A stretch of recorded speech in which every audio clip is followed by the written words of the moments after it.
Called to preach the gospel as a young teenager in 1951, Erlo Stegen has, by the grace of God, remained faithful through 6 decades of ministry. Beginning by visiting houses and telling people about salvation through Jesus Christ, God blessed his obedience with revival in 1966 and has expanded the work of KwaZulu to every continent on the globe. He is a true example of what God can do through a man who is obedient to him.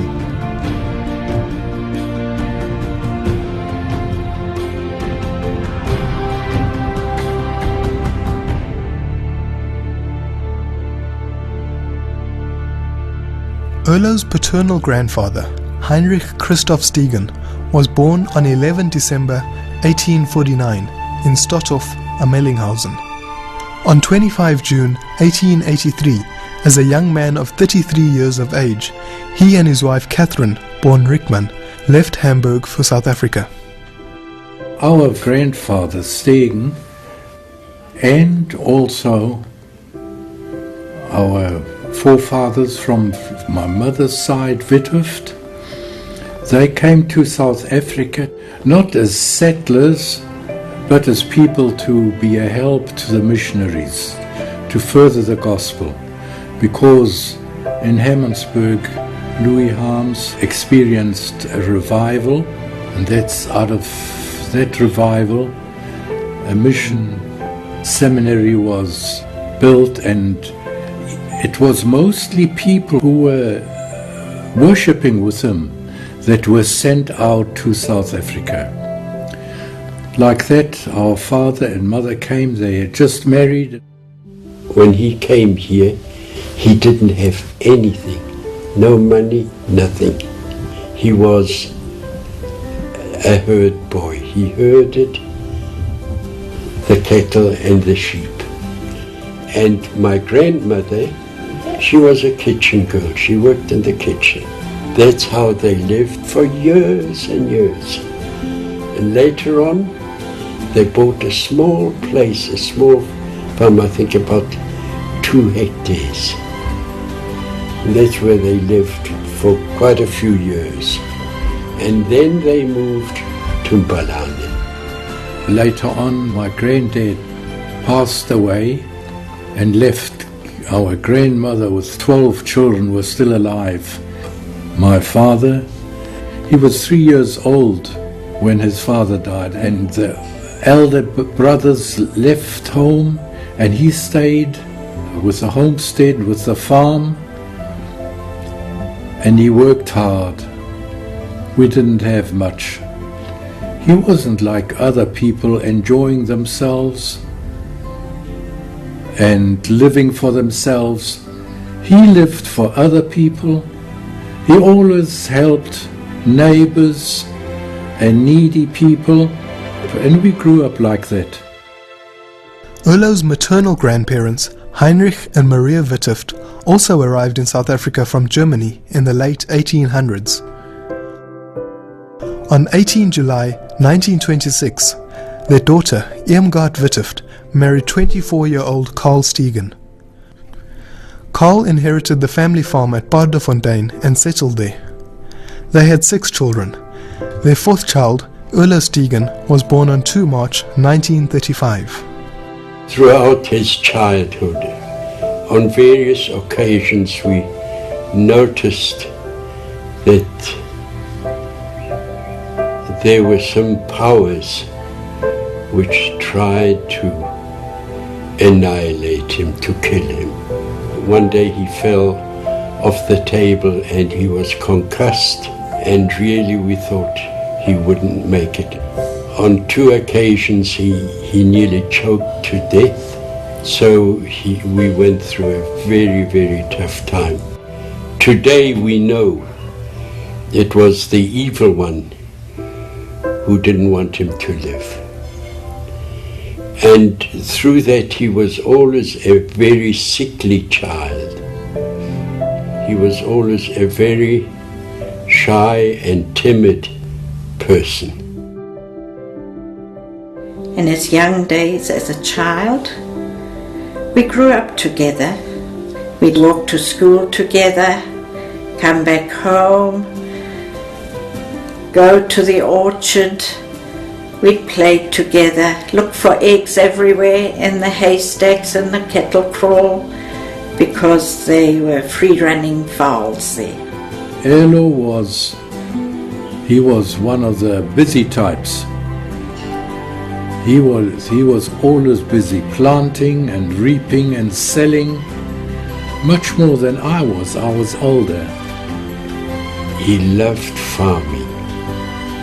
He always was busy planting something, or whether it was in the garden or whether it was in the fields. It was just his life. He enjoyed farm life, outdoor life.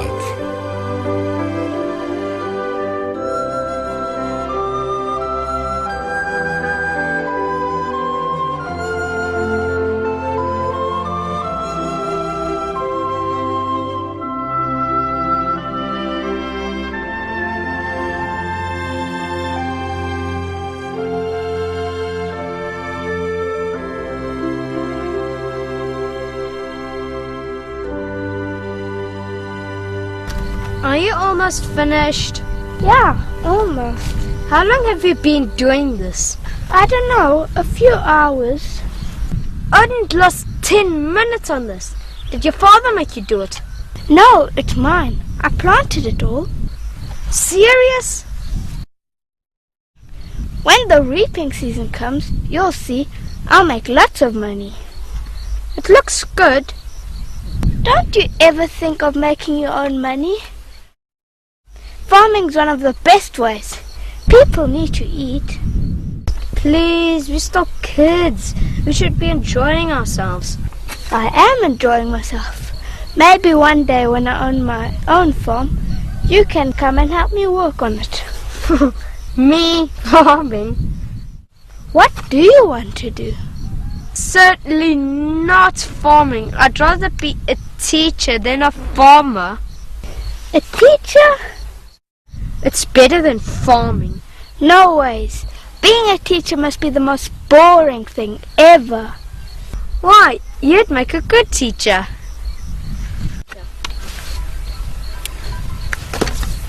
I'll race you for it. What? Last one to Mars is a teacher. A race? Yeah.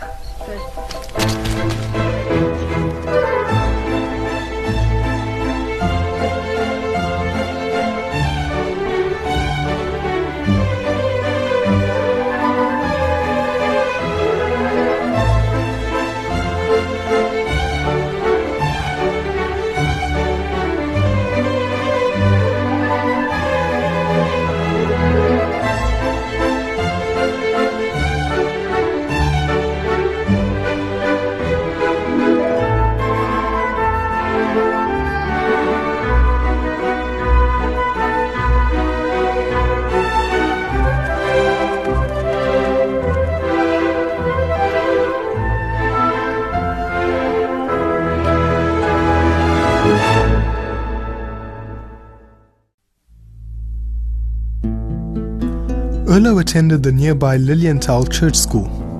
It was a small country school situated on the church grounds. Where I really learned to know him was when we went to school.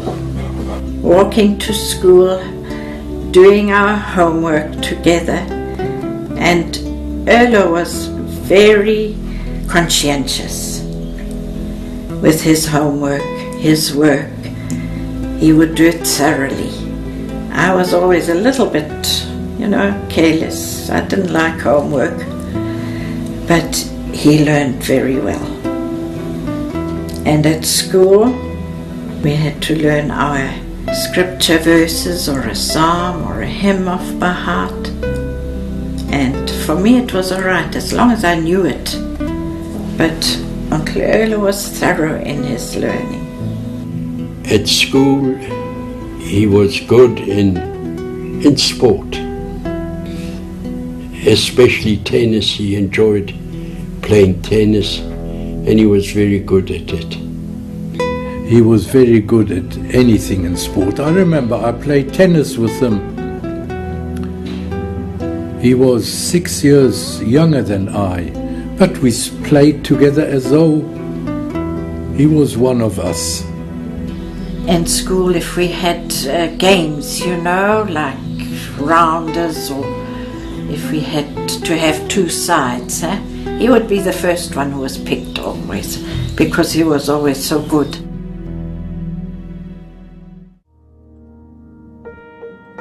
In his youth, Erlo experienced a great deal of success in many areas of his life, but he felt a lack in his spiritual life. His family were traditional Christians who attended church every Sunday. As much as Erlo resented the idea of going to church, he decided to endure it, and when he grew up, throw it all overboard. But in 1948, when Erlo was 13 years old, a new minister was assigned to their church at Lilienthal. Initially, the congregation was not very fond of him, but he was certainly one of the most talented preachers they had ever heard. He could expound the Bible to such an extent, and it just went with us, and we just loved the special meetings during the week. We had Bible studies. The Bible stories we heard, scripture, seemed to be new and alive. Something had happened. A hunger came into our hearts, and he had found the answer, and he passed on the answer. We needed to know the Lord. We needed to have a meeting with the Lord. He spoke about Nicodemus being born again. He preached the word of God in such a way that we were touched by the messages. And that's where Erlo came to the Lord. And once he had really found the Lord, there was nothing that could hold him back. He was always an example to me. I remember his parents came to visit us one Saturday, and I said, "Where's Erlo?" And Tante Gadi, his mother, said, "He's busy reading the New Testament. He wants to read it through just in one go." And he said, no, he wouldn't come along. He'd rather read his New Testament. Oh, I said, and that was how he was. At that young age, Erlo loved his Bible and carried his copy of the New Testament with him wherever he went. As a teenager of 16, he felt a strong desire for other people to also experience the gospel as he had experienced it. He later felt a calling to preach to the Zulu people. In his early youth already, he went around, visited the Zulu people. He preached to them. It was immaterial to him whether it was inside the house or outside. He had a heart to save, to tell them the gospel, and that people turn to the Lord and depart from all evil. Although he was very attached to home, but the calling of the Lord was more important to him than anything else. He was prepared to forsake everything. The gospel became his life, his ambition. From 1952 to 1954, Erlo attended Bible House Bible College in Pretoria, where he studied under the tutelage of Anton Engelbrecht. On completion of his training, he continued with his ministry to the Zulu people. In the beginning, he went on foot, and then later he had a bicycle, and then God supplied a pickup. And he had one desire to have a tent which he could pitch anywhere, wherever he went. When he moved the tents, it was usually for a few months where he lived alone. He went to Umzumbi and pitched his tent there. And he stayed, I think, in a caravan. And there was a hen that laid an egg in the tent. So he took the egg to the owner to give it to the owner. But the owner said, no, if she's laid the egg in the tent, it's yours. And so every day that hen laid an egg in the tent, which was very wonderful, and Erlo had his daily egg for breakfast. That was so wonderful to me. Kumbula le mnambithi uma besixoxela noma esitshela ukuthi kwaqhunyeka itende bathi sebethi bazama ukuthi baligwaza noma bayarishisa. Ngiyayazi nje lo nsizwe yafika amaphumulo yasindiswa kwathi uJoshua kunene siyashona kodwa babethi balihlaba itende bathola lizungezwe abantu begqoka ingubo ezimhlophe kanti ingilosi size uNkulunkulu wavela walifikela ngalo ndlela itende lakhe lilodwa la abantu babona ngempela ukuthi lo muntu umholi uhamba noNkulunkulu. God continued to help Erlo. From very early on in his ministry, he had purposed to be a true minister of the gospel and not just play church. For many years, he continued traveling the country, holding services and trying to teach people about God.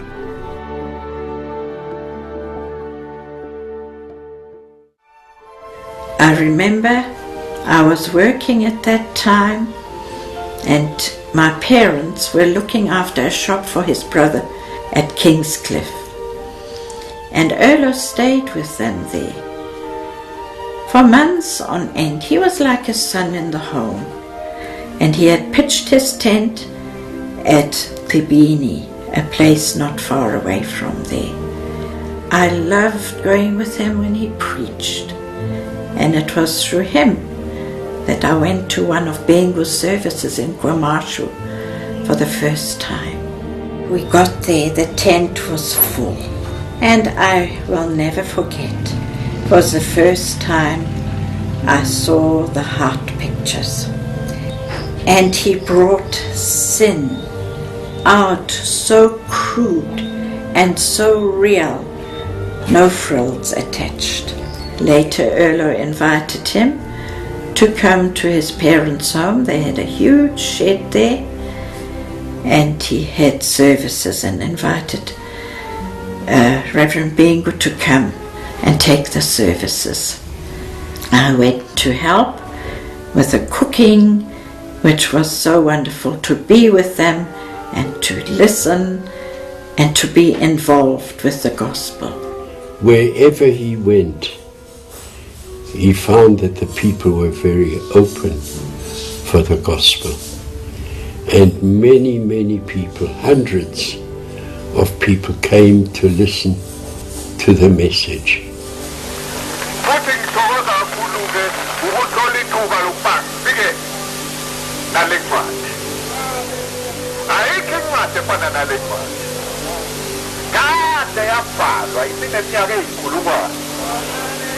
I found a big man. Wahangu tengi newspaper iphephandaba. Uma uyiphepha la izolo awusalifunda ufunela namhlanje. During his ministry, he said, when I start big, people come. But the longer I preach and stay at one place, the people get less and less. And he said, the Lord Jesus started small, and the work grew and grew and grew. And he starts big, and the work gets smaller and smaller. That made him very unhappy. With time, as Erlo preached, he came to realize that the Zulus were more loyal to the ways of their ancestors. So he prayed for wisdom to be able to convince the people that God was not only the God of the whites, but of all nations. At that stage, people streamed to the services in their hundreds, intent to hear what this white preacher in their area had to say.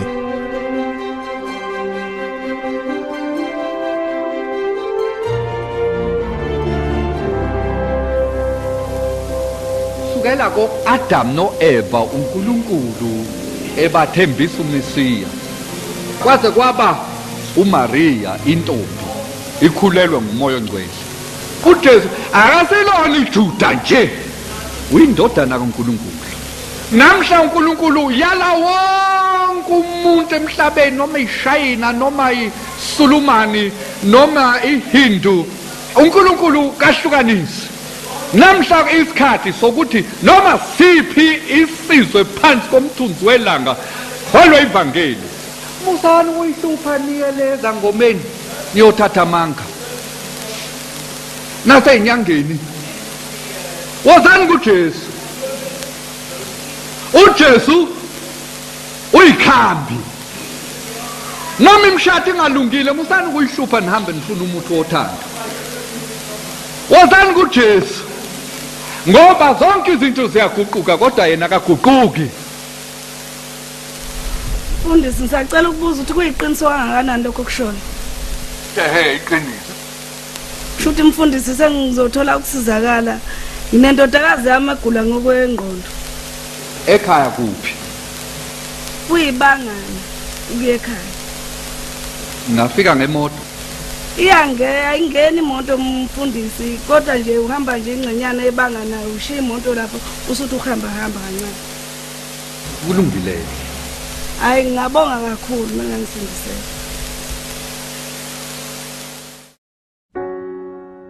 Ola was led to the woman's house, and when he saw the possessed girl, he was astounded.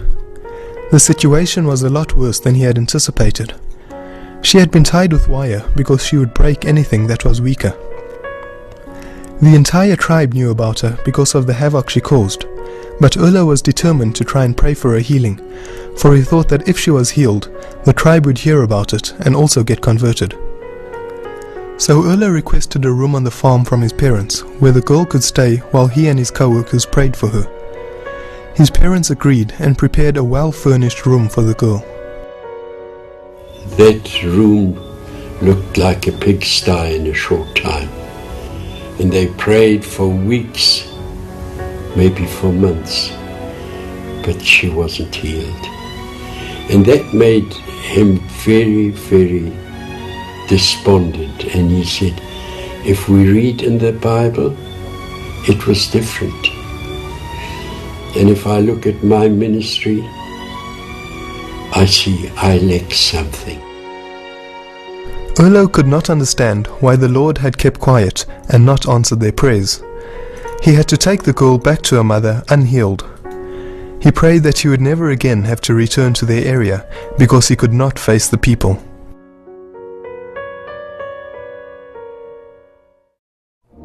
In 1962 lapho siqala ukubona umlungu kwakuyinto enkulu kuthina. Manje sembona sithanda amagephu la akhe emazinyweni lephuna negolide. Manje sifikile as a group sifike silokhu sitshengisana lento yakhe. Umfundisi Stekeni wayexhomeke itende kwamaphumulo.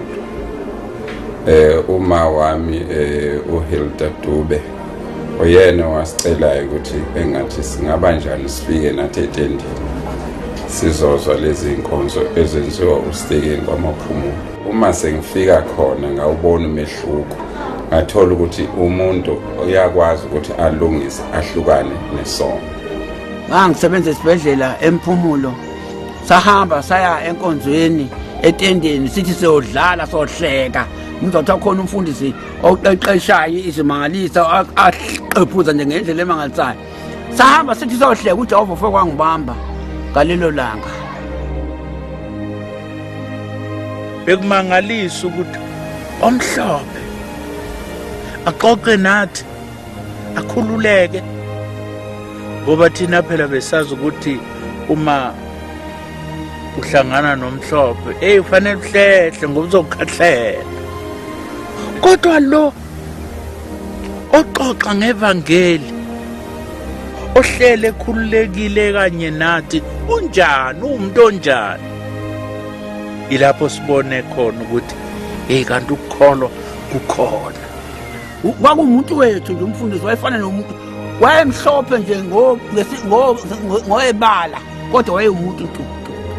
Uma ethatha ingcwabo yabantu abansundu, yena akathatha inkonzo, uma sekugqitshwa lapha naye abamba isiphedo agqiba lekelela abantu agqibe nenhlabathi bamangala ukuthi awu umfundisi kodwa lokhu bekwenza kakhulu. Esasimazi ngakho uStekeni uma elapha etendeni amaculo nje ayewacula mayesethe eGolgotha kwabethela imvana. Hawu mayethi futhi uma bethi ecule lithi ngomlandela uJesu kwabe ngathi sesiyambona ngamehlo. Aculisa ngegazi lefa ngegazi le ezama ukusifundisa ngegazi lemfana ngegazi lemfana sasidiswa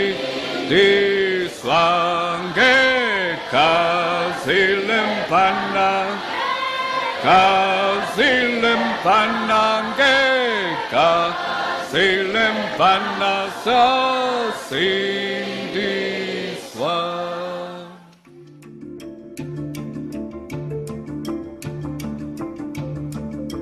Umfundisi wayesefika isikhashana kamaphumulo 62, 63, 64, 65.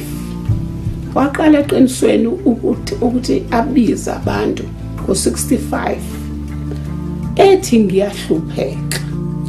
Ngiyafika la ngishumayele baphenduka abantu.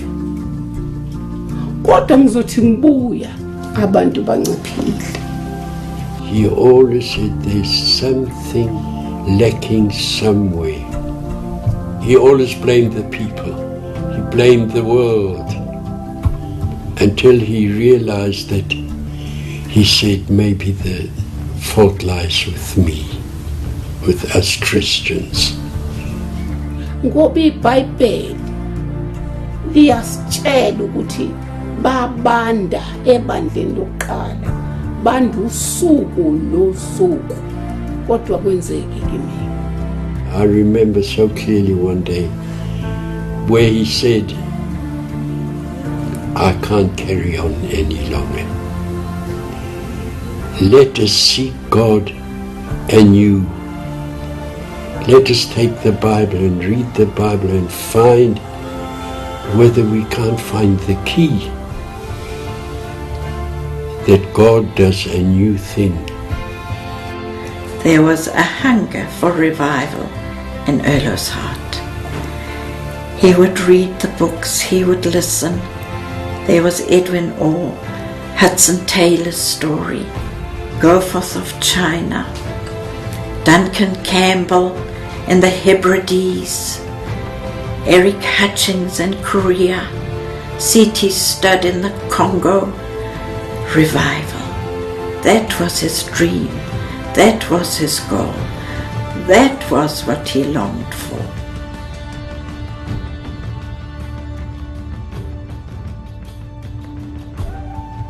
At Mapumulu, an old cowshed had been made available to Erlo and his co-workers. They wasted no time in getting it cleaned up and prepared as their place of prayer and devotion. I remember a small group of people coming together in the morning before we opened the store, and after we had closed the business, we came together again.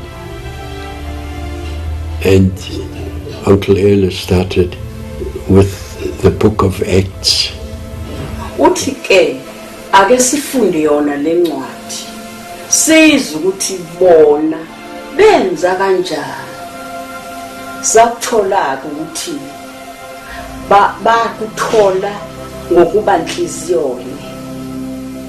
Moya munye, umqondo munye. Kungabibikho okusenhliziyweni yomuntu okuzovimba uNkulunkulu ukuthi asebenze. Wayesethi ke yena into evimba uNkulunkulu ukuthi asebenze isono. Esidinga ukuthi wena usidalule isono sakho, uthethelelwe uNkulunkulu ukuze akwazi ungena enhliziyweni yakho asebenze. into ebeyikhonzile umfundisi ukudlala itennis, kodwa wakuthatha njengesono ukuthi isikhathi uNkulunkulu angitshela sona ukuthi hamba uyothandaza. Uthi bengibuka isikhathi uqala ukuthi isikhathi setennis ngeke lisiluzeke, edlala simbukela futhi edlala. uNkulunkulu bemshuka ngokuthi akufanele ukuthi azinake yena, kodwa kanake uNkulunkulu nomsebenzi kaNkulunkulu. Manje uma abanye abantu bembheka kwesinye isikhathi bengenaso ngisho isikhathi sokushefa, kodwa nje efuna ukwenza umsebenzi kaNkulunkulu ukuthi uphelele. I remember so well how he sought God with all his heart. So often he was sleeping next to our bedroom. So often we'd hear him agonizing, crying, seeking God with all his heart. Yena wayengathandaza ehlezi esihlabeni, weguqa ngamadolo akhala xabalasa, ememeze ethi uNkulunkulu yehla udabula amazulu. He was seeking God that he forgot everything, that he was only concerned about one thing, it's to finding God, because in the Bible we read that if we seek him with all our hearts, we shall find him.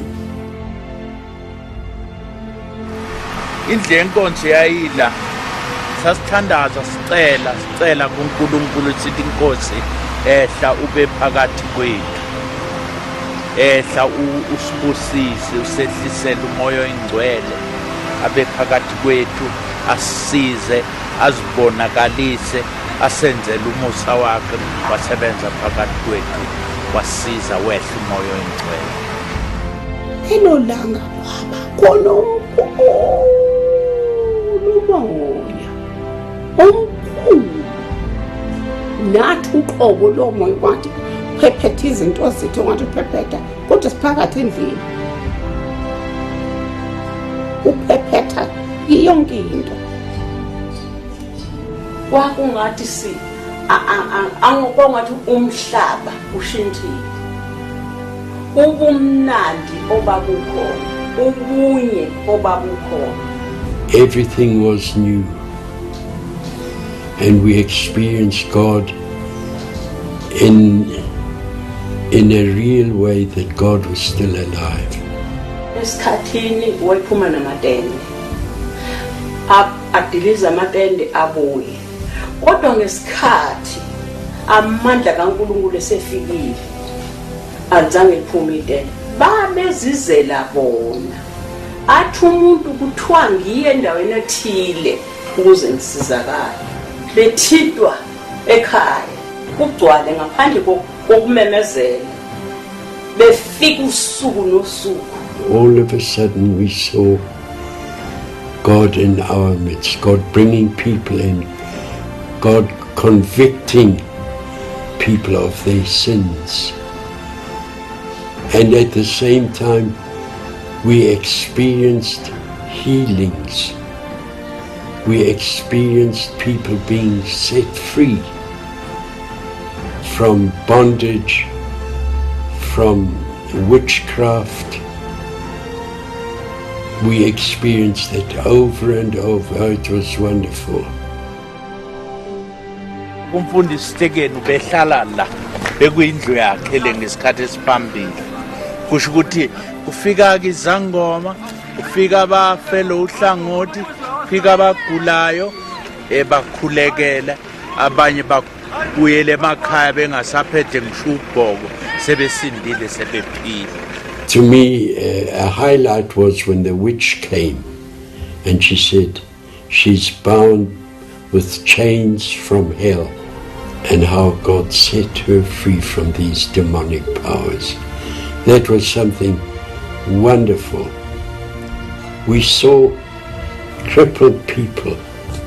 They brought them in, they carried them in, and during prayer, we all of a sudden saw these people getting up and they could walk. Today there are millions of people where their soul is sick, sick, sick. And if God heals the soul, that is the greatest miracle on earth. And that to us, right from the beginning of the revival, was the greatest thing, to see people's soul being healed. And we give all the honor and glory to our Lord and Savior Jesus Christ, who in His grace and mercy came down and revealed Himself to us in such a way that we know today that He's alive. Mapumulo wasn't really the right place for having many people there. It was a difficult time at that time. People needed to have permits to go there, and then God made it possible for them to come here to Sizabantu. Le ndawo nje kuthiwa kaSizabantu asiqambanga thini ukuthi kwaSizabantu. Igama nje le ndawo uyikwaSizabantu. Fika ke ihlathiki uwatela. Sigawula ngoba sasingenayo nemshini le esikayo namhlanje kulesi sikhathi. Siphethe ucelemba, siphethe imbazo. Sihlahla. We came with our workers. We opened up a little spot amongst the trees. We dug out the stumps and then came with tractors and worked. Most of the people didn't even have fuel that the tractors could move. And I remember when we had leveled and dug foundations of the first building, that Dad said, now tomorrow, where's the cement? And Dad went and asked him whether he couldn't have cement on tick. So the next morning he came along and he had a pickup load of cement, and we started pouring the foundation. The first building. We were home one day and Earl phoned and he says, you know what, the first building's finished. We've got a kitchen, he's got his bedroom, and we can have 60 people to sleep. Wow, I said, 60 people to sleep. That was wonderful. Indlu yokuqala kwaba lapha eGulini. Kwakukhona amakamela u2, kulala besifazane ngala, kulala amadoda ngapha. La makamela ka-2 kulala ubumfundisi kanye nezinye isebenzi ezimnyama njalo. Sahlala naye no Dube uBudjabulani. Besihlala naye kuyena ubaba umfundisi, imina uyena engakaganwa ubaba umfundisi. I remember the first time we came and there was nothing here. Nothing. Wattle trees, a little tuck shop where they sold odds and ends. Their kitchen was not a building, but they had pots and corrugated iron over. That was the kitchen. And I remember they were busy planting potatoes. It must have been somewhere where Uncle Friedel's house is now, where they had plowed a field and they were planting potatoes. Satshala amakabishi, satshala amadumbe. Ukuphila kwethu saphiliswa ukutshala. Sasingenalutho, sasiphila kanzima kwakhiwa le mission. kwakudinga imthandazo. uNkulunkulu wayefuna sibone ngempela ukuthi siyakholelwa yini ukuthi uNkulunkulu weyimanga. I said to him once, I said, Earl, you should get married. With this work, you need to be married. Oh no, he was a confirmed bachelor. But miracles happened. And one day I got a call from his dad. He says, guess what? I said, I don't know. He said, Earl's engaged. Guess to whom? I said, must be Kay Dow. How do you know? He said. I said, nobody told me. I thought somebody had told me. I said, no. I think it was the Lord who had whispered in my ear by then. To me, she could have been the only one who was fit and who was brave enough to get into the work and be Elu's wife. I knew her as an unmarried person already. She was a teacher at, I think, at Newcastle at that time, and she sometimes even visited us for a free weekend or so at Mapomulo. And she was a happy person, and our children just loved her. Our girls, they were like friends with her, although she was a bit older than them, but they were always glad if Kay came. That was something special for them. I remember going to her and asking her whether she would get married to him. But the condition was the Lord first, then the work, and then her. And she said, yes, gladly. She wants him to serve God with all his heart. Wamtshela ke ngalo lola suku ukuthi mina ngiphila nabantsundu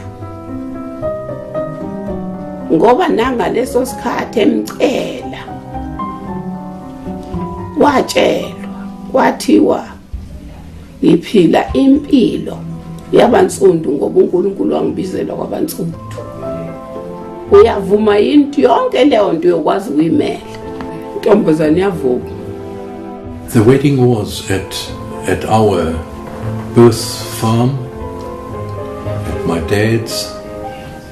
We had a big shed and we arranged everything in there, but the main thing was then all the people that wanted to come to bring them. We didn't even have lorries and vehicles to bring the people, so it was quite a thing to collect the people who wanted to come.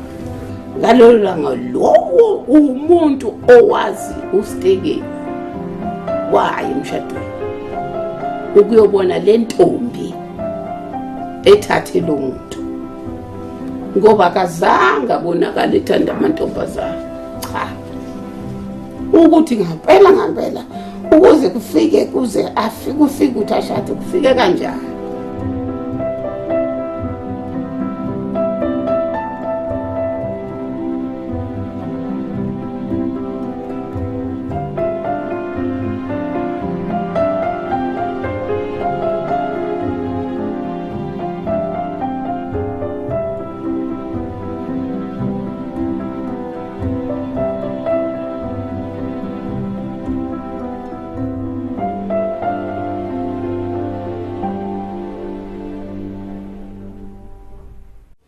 Awazama ke umakoti ukusiphatha kahle nokubuza uthina kwenziwa njani makunje, kwenziwa njani manje, kufanele ngihlale kanjani. Semfundisi uthi hayi ngokubhala u4 ngokubhala u4 umfundisi indoda angakubhala yena wena ukubhala kuphela wena wesifazane.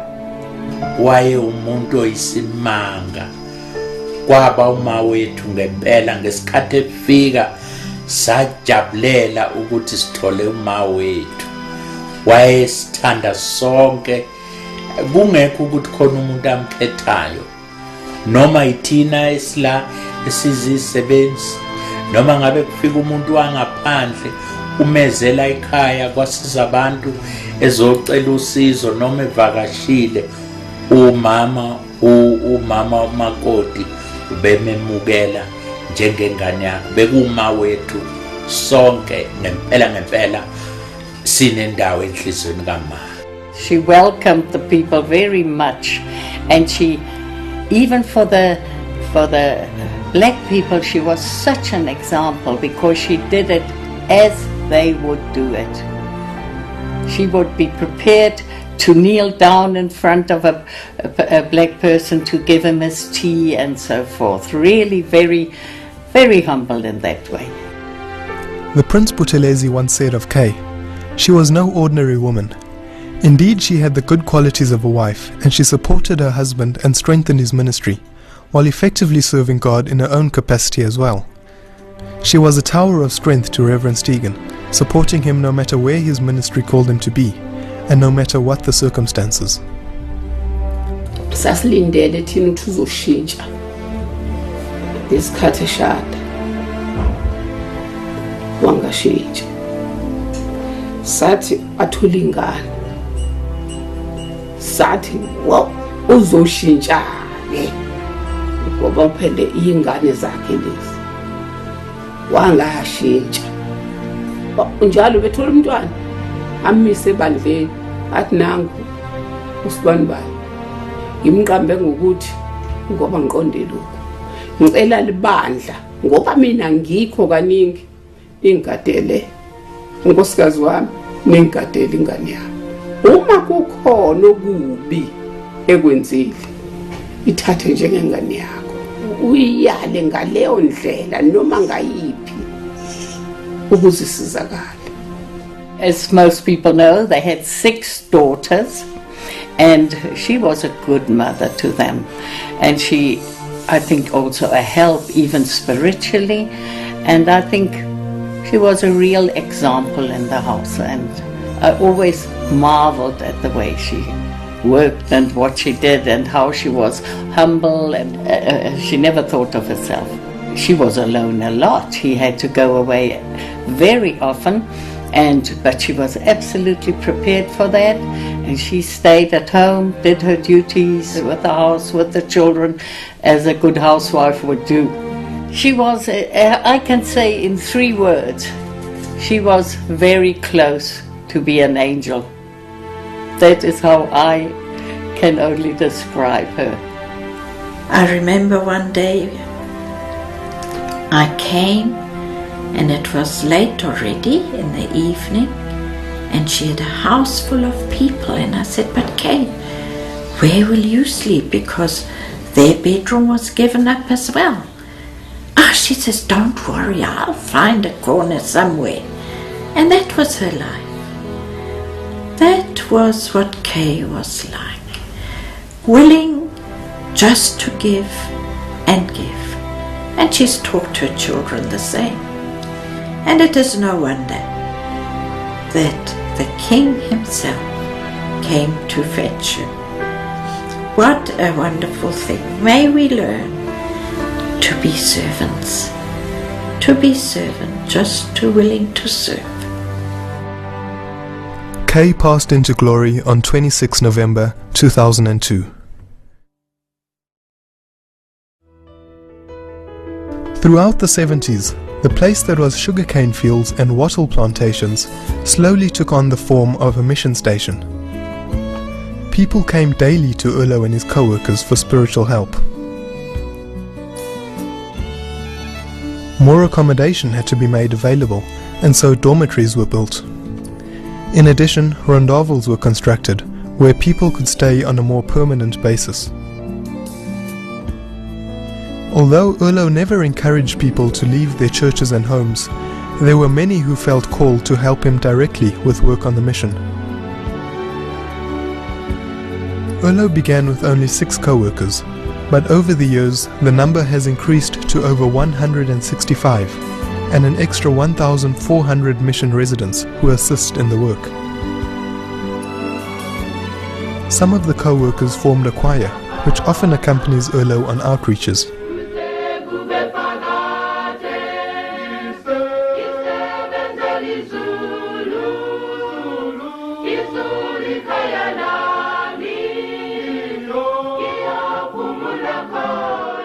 In 1973, Tofos Dube, a young co-worker of 21 years of age, fell ill and passed away. When everyone had come to accept that she was with the Lord, she came to life.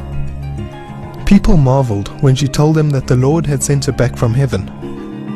She felt led to initiate a ministry amongst the youth. The young people of the congregation were gathered at the very first youth services in 1974.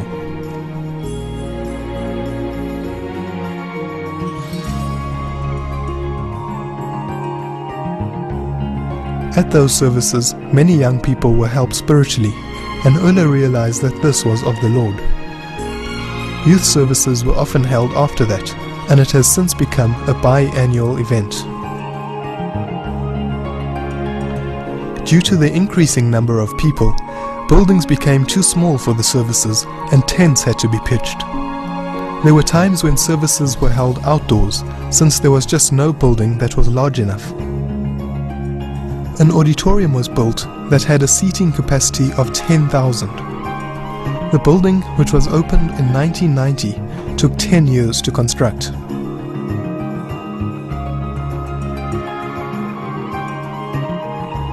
"18 years later, the building was destroyed by an accidental fire. Within a year, it was rebuilt and reopened in April 2009. From an outdoor shelter with big black pots, the kitchen has expanded. The dining hall serves as a place where people can come on a daily basis and have a meal. Many people on the mission assist in projects which serve as an income to help with mission expenses and spread the gospel. The place that was once a sugarcane and wattle farm has become largely an avocado farm. Hothouse production began in the early 90s and has since expanded. Sweet peppers are produced at an average of 8 tons per week.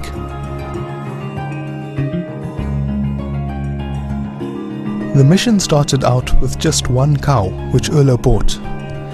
Later they acquired more cows, and that has become successful as the Lord blessed it.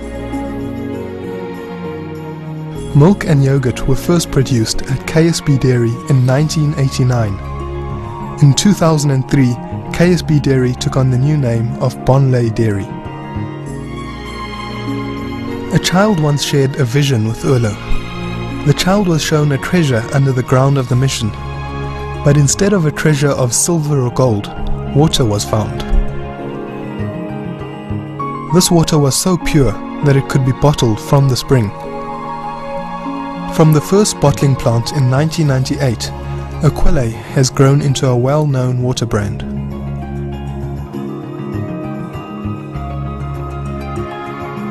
In the early days, a small wooden tuck shop supplied very basic necessities. Over the years, the needs of the people grew, and a larger shop was built. In 2011, a supermarket with a butchery and bakery was opened, which supports the mission residents as well as the surrounding community. In the 1980s, the co-workers on the mission felt that they could not send their children to public schools any longer, since the children were taught things which contradicted their Christian beliefs. Erlo then opened a school on the mission for the children of his co-workers in 1986.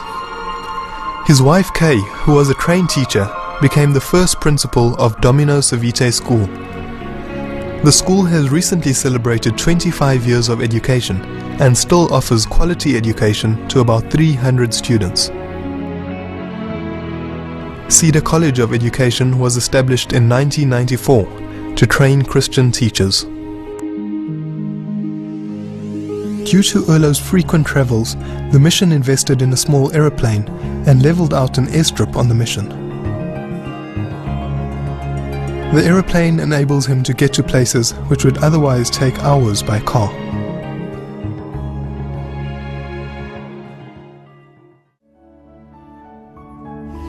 if the gospel is preached in truth, it's very, very infectious. When people hear of it, when people see it, they are drawn to it. And through the gospel of our Lord Jesus Christ, people were drawn to the work here at Sisabantu from all over the world. And that's how it spread. That's how the word spread even to other countries, to overseas. Whoever heard of it, whoever was blessed. And that is the beauty about it. If you have been blessed by the things of the Lord, you can't keep quiet. You want others to hear about it as well. Over the years, Erlo has received invitations from different places all over the world. He travels far and wide, visiting countries like France, Russia, Korea, Australia, the Democratic Republic of Congo, Israel, and many others. When Uncle Friedel and Uncle Erlo went to Germany the first time, we cried here. We didn't have any contact with each other. Then we cried and said, God, they've got no money. They're just going there. Will they be accepted?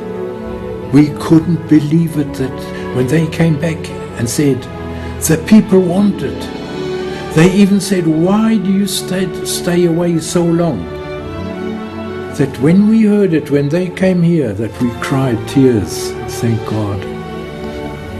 But it was so through as the wave was gushing over us. It was God's work which He did. As the gospel touched more and more lives, the work of KwaSizaBantu spread across the globe. Since 1970, over 40 KwaSizaBantu branches have been established in South Africa and over 25 branches worldwide.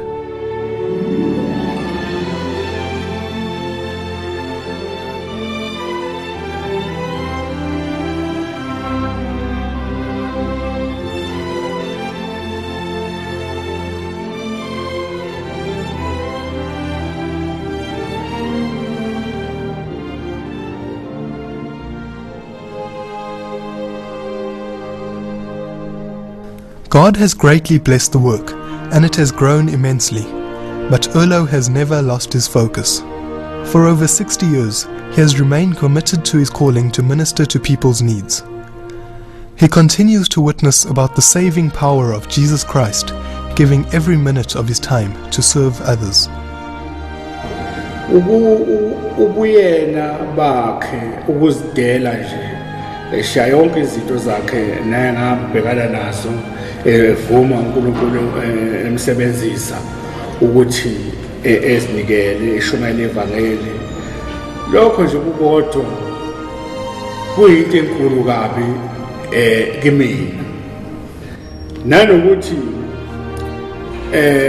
umsebenzi wakhe wonke ususebenza ukuthi waba isibani kithi ukuthi nakho uyahamba uhlele eminyameni, uhamba eminyameni indlela uyiboni, kodwa ngenxa yokuthi nakho ukukhanya kusekuqhamukile uba umfundisi ngaleli ivangeli lakhe alishumayelayo akalishumayela nangalezo khathi kuze bemanje ngamchaza ukuthi ukhanya bithi ubaba umfundisi ufikile endaweni yangakithi eMaqhogo waletha inkolo wasishumayeza ubaba umfundisi wasipha nokudla wasivulela nezivande Maqhogo sadla masishonelwa abantu bamfundisi uyasingcwabela bona wabuye wakhela ke ubaba uNduna uMtsomi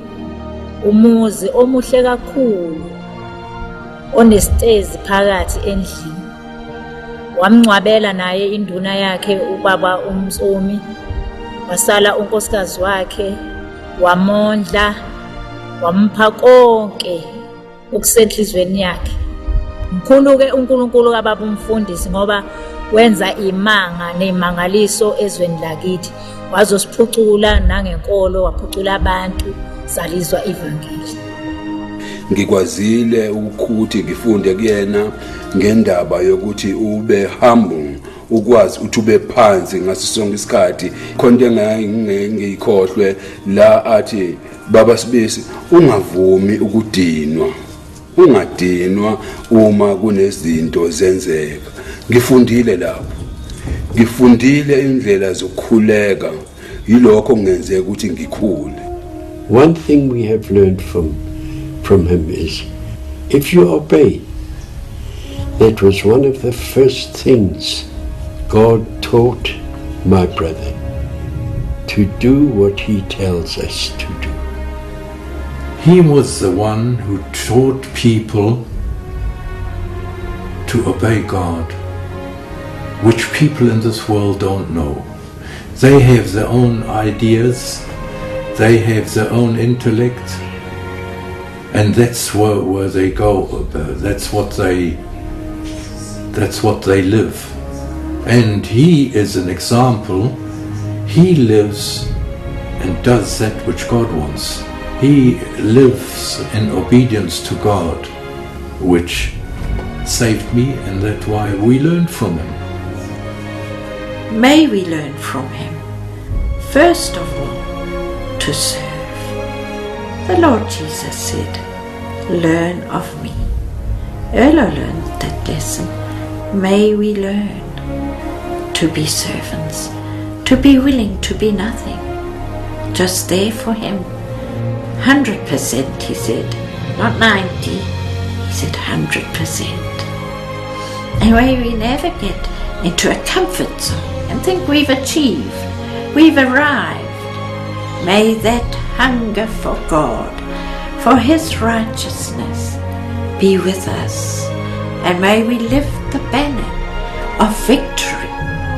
He has experienced slander, he has experienced hurt, pain, indescribable. He lifts up the banner of victory, and may we run the race, not looking to the left or to the right, but looking to the Lord and going on and being there to the end, where the Lord can say, "You've been faithful to the end."